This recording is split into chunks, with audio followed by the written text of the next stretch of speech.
আজকের ভিডিওতে আমি আলোচনা করব মালয়েশিয়াতে বিবাহ করতে চাইলে একজন বাংলাদেশী নাগরিককে কি কি কাগজপত্র দাখিল করতে হবে।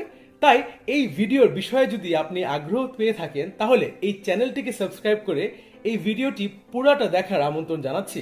মালয়েশিয়ার প্রচলিত আইন অনুযায়ী সে দেশে বিবাহ করার পূর্ব শর্ত হচ্ছে বর ও কনের উভয় পক্ষেরই ম্যারেজ লাইসেন্স বা পারমিশন টু ম্যারি থাকতে হবে, যাকে মালয় ভাষায় বলা হয় সুরাত কেবেনারান মেনিকা।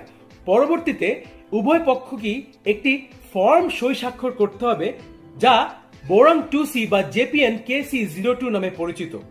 এই ফর্মের মাধ্যমে আপনি মালয়েশিয়ান সরকারের নিকট আপনি যে বিবাহ করছেন সেটার একটি নোটিশ প্রদান করবেন এবং একটি লিখিত ঘোষণা প্রদান করছেন।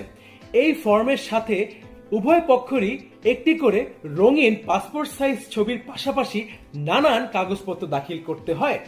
এখন আমরা ছোট্ট করে জানবো এই বোরাং 2C ফর্মের পাশাপাশি একজন মালয়েশিয়ান নাগরিককে কি কি কাগজপত্র দাখিল করতে হবে। প্রথমত, এই যে মালয়েশিয়ান নাগরিক আছে তার যে মাই ক্যাড মাই পিআর বা মাই ক্যাশ কার্ডটি আছে সেটা দাখিল করতে হবে এবং অবশ্যই এই কার্ডটির মেয়াদ থাকতে হবে। তিনি যদি সে দেশের পুলিশ বা সেনাবাহিনীতে কর্মরত হয়ে থাকেন তাহলে সেই সংশ্লিষ্ট কর্তৃপক্ষের অনুমতিপত্র লাগবে এবং একটি স্ট্যাচুটরি ডিক্লারেশন যা ক্ষেত্রমতে লাগতে পারে। তো প্রবেশ করা যাক মূল আলোচনায়। বোরাং 2C ফর্মের সাথে একজন ভিনদেশী নাগরিক, যা আমাদের ক্ষেত্রে একজন বাংলাদেশী নাগরিক, কি কি কাগজপত্র দাখিল করবে তা নিয়ে আমি এখন বিস্তারিত আলোচনা করব।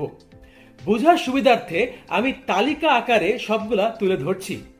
প্রথম কাগজটি হচ্ছে আপনার পাসপোর্টের মূল কপি এবং আপনার পাসপোর্টের যে পাতায় আপনার নাম ঠিকানা উল্লেখ আছে, যে পাতায় আপনি মালয়েশিয়াতে সর্বশেষ কবে আগমন করেছিলেন সে তারিখটি উল্লেখ আছে এবং যে পাতায় আপনার মালয়েশিয়ান ভিসাটি আছে সেটার ফটোকপি।